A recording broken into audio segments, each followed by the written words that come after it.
សូមស្វាគមន៍ចំពោះកម្មការមេរៀនបន្តទៀតសម្រាប់មេរៀននេះគឺយើងរៀនទាក់ទងជាមួយនឹងការប្រើប្រាស់ទៅលើ 3D Cursor នៅក្នុងកម្មវិធី Blender សម្រាប់បងប្អូនដែលមិនទាន់បានជួយចុច Subscribe សូមជួយចុច Subscribe ក៏ដូចជាចុចរូបសញ្ញាកណ្ដឹងដើម្បីទទួលបានវីដេអូថ្មីៗពីការចែករំលែកការប្រើប្រាស់កម្មវិធី Blender អូខេអញ្ចឹងនៅពេលដែលបងប្អូនធ្វើការបើកកម្មវិធី Blender មកយើងនឹងឃើញ 3D Cursor គឺវាមានលក្ខណៈរបៀបនេះគឺមានកងព័ទ្ធជំវិញមានក្រហមហើយនិងសបន្តមកទៀតមានសញ្ញាខ្វែងព័ទ្ធជំវិញនឹងទូទីរបស់វាគឺមានច្រើនក៏ប៉ុន្តែសម្រាប់មេរៀននេះគឺយើងផ្ដោតសំខាន់ទៅលើការប្រើប្រាស់ 3D Cursor ក្នុងការកំណត់ទីតាំងរបស់ object នៅពេលដែលយើងបង្កើតវាឬក៏ move វាអូខេអញ្ចឹងការនៃទី1យើងត្រូវរៀននោះគឺរបៀបនៃការផ្លាស់ប្ដូរទីតាំងទៅលើ 3D Cursor អញ្ចឹងវាមានរបៀបពីរក្នុងការធ្វើការផ្លាស់ប្ដូរ 3D Cursor ចេញពីចំណុច origin ហ្នឹងឥឡូវខ្ញុំធ្វើការលុបអានេះសិនចុចខ្ញុំ click select ទៅលើគូបខ្ញុំចុចទៅលើអក្សរ X ហើយយកពេល delete អូខេអញ្ចឹងបងប្អូនមើលនេះគឺជា 3D Cursor អញ្ចឹងខ្ញុំចង់ធ្វើការផ្លាស់ប្ដូរទីតាំងរបស់វាទៅដាក់កន្លែងណាមួយនៅក្នុងទាំង 3D viewport របស់យើងអញ្ចឹងគឺខ្ញុំចុចទៅលើ Shift key ជាប់ហើយបន្តមកទៀតខ្ញុំ click ទៅលើ ម៉ៅខាងស្ដាំយើង click ទៅលើម៉ៅខាងស្ដាំឥឡូវប្រហែលថាខ្ញុំចង់ដាក់នៅកន្លែងនេះខ្ញុំ click កន្លែងនេះមកអូខេ click ម៉ៅស្ដាំមកអញ្ចឹងវា move ពីទីតាំងនេះមកទីតាំងនេះអូខេឬក៏មួយទៀតយើងចុចទៅលើ Shift key ជាប់មកយើងយក cursor របស់យើងដាក់នៅលើ 3D Cursor របៀបហ្នឹងហើយ click ម៉ៅខាងស្ដាំមកជាប់សង្កត់ឲ្យអូសទៅដាក់នៅកន្លែងណាមួយបន្តមកទៀតគឺយើង blend វាអូខេហើយបើសិនបើករណីយើងចង់ឲ្យវាត្រឡប់មកចំណុចប្រសពរវាង axis ដែលយើងហៅថា world origin នេះចំណុចប្រសពរវាង axis ទាំង3ដែលមាន x y និង z ហ្នឹងគឺយើងចុចទៅលើ shift key បូកជាមួយនឹងអក្សរ C មកគឺវា move មកចំចំណុចកណ្ដាលនៃ world origin នឹងវិញអូខេឥឡូវខ្ញុំធ្វើការ move វាមកខាងនេះវិញអញ្ចឹងខ្ញុំចុចទៅលើ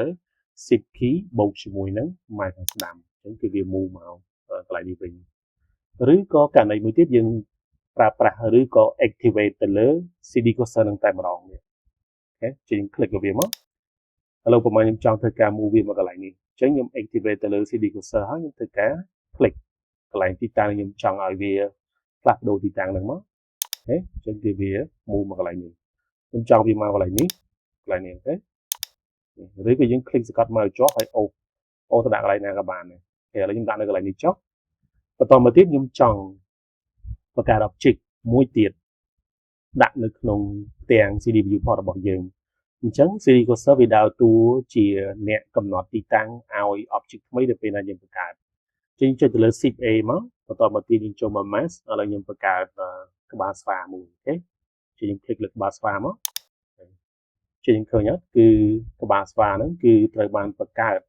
នៅចំទីតាំងដែល 3D Cursor ហ្នឹងស្ថិតនៅអូខេឥ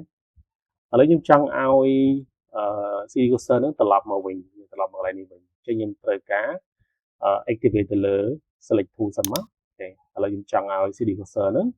មកកន្លែងនេះអញ្ចឹងយើងមានជំរើសមិញគឺយើងចុចទៅលើ Shift key បូកជាមួយនឹងអក្សរ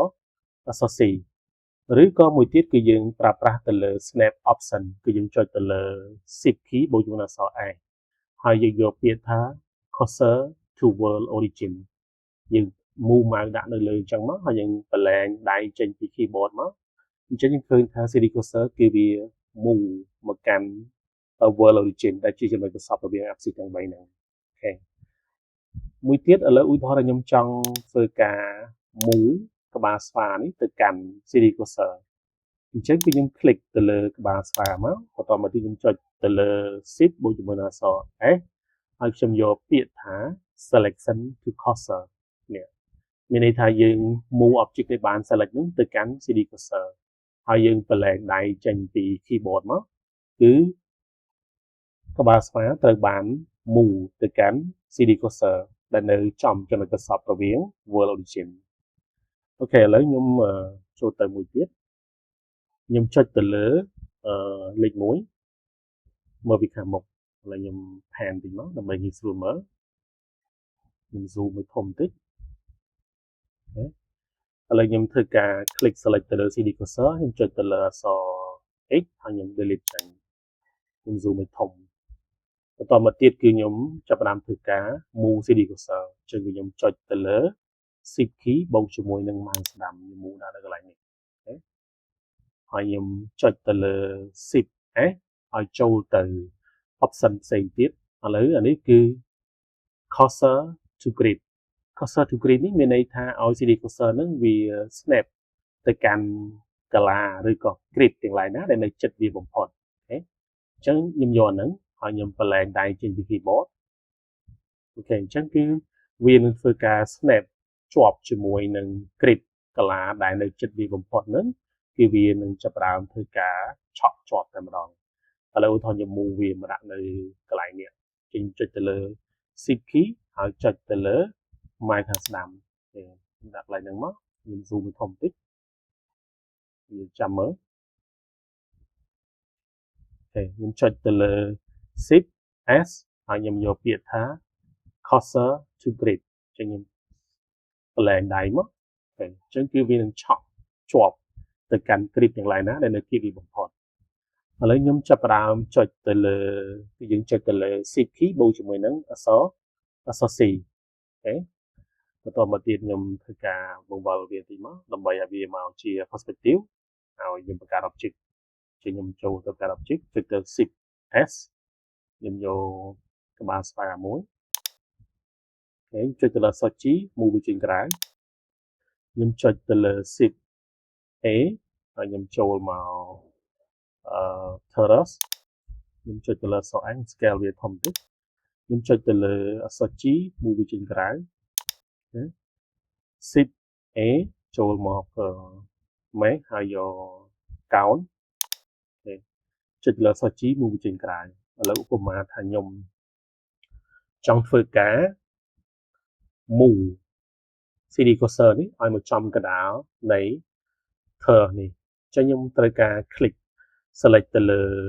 terrace បន្តមកទៀតខ្ញុំចុចទៅលើ shift S ហើយខ្ញុំយកពាក្យថា cursor to selected មានន័យថាCD cursor ហ្នឹងវា move ទៅកាន់ object ដែលយើងបាន select ហើយយើងបន្លែងមកចឹងយើងឃើញអត់នេះគឺ CD cursor ហ្នឹងគឺវានៅចំចំណុចកណ្ដាលនៃ terrace បន្តមកទៀតខ្ញុំចង់ធ្វើការ move object ទាំងពីរនេះឲ្យមកចំចំណុចកណ្ដាលនៃ terrace អញ្ចឹងដោយសារតែយើង move CD cursor វាចំចំណុចកណ្ដាលនៃ terrace ហើយចឹងយើង select ទៅលើ object ទាំងពីរហ្នឹងមក click select ទៅវាចុចទៅលើ shift key បន្តមកទៀតគឺយើងចុចទៅលើ shift S ហើយយើងយកពាក្យថា selection to cursor មានន័យថា object ដែលយើងបាន select ហ្នឹង move ទៅកាន់ CD cursor ចឹងយើងបន្លែងវាមកអូខេចឹងឃើញគឺវា move មកចំចំណុចកណ្ដាលនៃ terrace តែម្ដងអូខេឥឡូវករណីមួយទៀតឥឡូវខ្ញុំធ្វើការលុបអានេះសិនខ្ញុំលុបអានេះចេញដែរខ្ញុំចង់ឲ្យ CD cursor នេះមក world origin វិញចឹងខ្ញុំចុចទៅលើ shift key បូកជាមួយអក្សរ C អូខេបន្តមកទៀតខ្ញុំឲ្យក្បាលស្វានេះគឺ move មក CD cursor អញ្ចឹងខ្ញុំ click ទៅលើក្បាលស្វាហ្នឹងមកបន្តមកទៀតគឺខ្ញុំចុចទៅលើ shift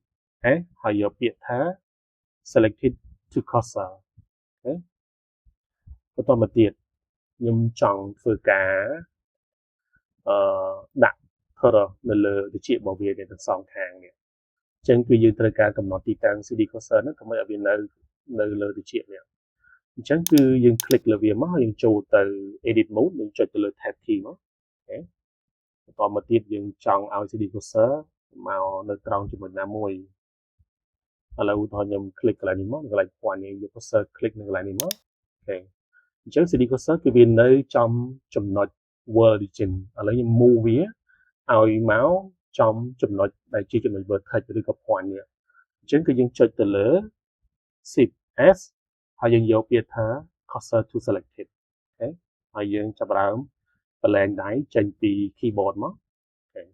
ចឹងយើងឃើញថា CD cursor វា move មកកាន់ចំណុចហ្នឹងហើយបន្តមកទៀតគឺយើងចុចទៅលើ tab key យើងដូរវាទៅកាន់ object mode វិញអូខេបន្តមកទៀតគឺយើងចុចទៅលើ shift A ហើយខ្ញុំយក terrace click លើ terrace មកអូខេចឹងយើងឃើញថា terrace បានបង្កើតនៅចំទីតាំងរបស់ CD cursor ឥឡូវខ្ញុំចុចទៅលើអក្សរ S ខ្ញុំ scale វាតូច របៀបនេះឬក៏យើងបបល់វាខ្ញុំអត់បបល់ទេមិនដាក់ចឹងចុះបន្តមកទៀតគឺខ្ញុំធ្វើការ duplicate ទៅលើ Therus ម្ដងទៀតខ្ញុំ click លើវាមកចុចទៅលើ Shift D ហើយ click វាមួយដើម្បីតម្លាក់វាបន្តមកទៀតខ្ញុំត្រូវការ move CD cursor ហ្នឹងមកកាន់ទៅជាវាមកជារៀងទៀតរបស់ក្បាលស្វាហ្នឹងអញ្ចឹងខ្ញុំ click select ទៅលើក្បាលស្វាហ្នឹងមកចុចទៅលើ tab key ណាបន្តមកទៀតខ្ញុំ select ទៅលើ point ឲ្យដូចជាមួយនឹង point ដែលនៅស្ថិតនៅលើតិចខាងនេះហើយខ្ញុំ click លើនេះមកបន្តមកទៀតខ្ញុំចុចទៅលើ Shift S ហើយយើងយកពាក្យថា cursor to selected នេះ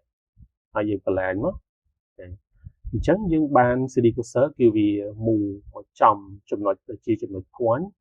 ឬក៏យើងហៅថា vertex ហ្នឹងដូចចំកន្លែងតិចនេះហើយបន្តមកទៀតខ្ញុំចុចទៅលើ tab key ដើម្បីដូរវាទៅជា object move វិញហើយ select ទៅលើ Therus បន្តមកទៀតខ្ញុំចុចទៅលើខ្ញុំចង់ move Therus នេះមកចំចំណុចកណ្ដាលនៃ 3D cursor អញ្ចឹងគឺខ្ញុំចុចទៅលើ Shift S ហើយខ្ញុំយកពាក្យថា selection to cursor នេះហើយបន្លែងមកអញ្ចឹងយើងបាន Therus ហ្នឹងមកមួយជំនាញទៀតអញ្ចឹងគឺខ្ញុំបញ្ជាក់អញ្ចឹងសម្រាប់ CD cursor គឺវាមានតួនាទីច្រើនប៉ុន្តែតួនាទីសំខាន់នោះគឺប្រើដើម្បីធ្វើការកំណត់ទីតាំងក្នុងការបង្កើត object ថ្មីហើយមួយទៀតគឺយើងប្រើដើម្បីធ្វើការ move object ផងដែរអញ្ចឹងសូមអរគុណសូមជម្រាបលា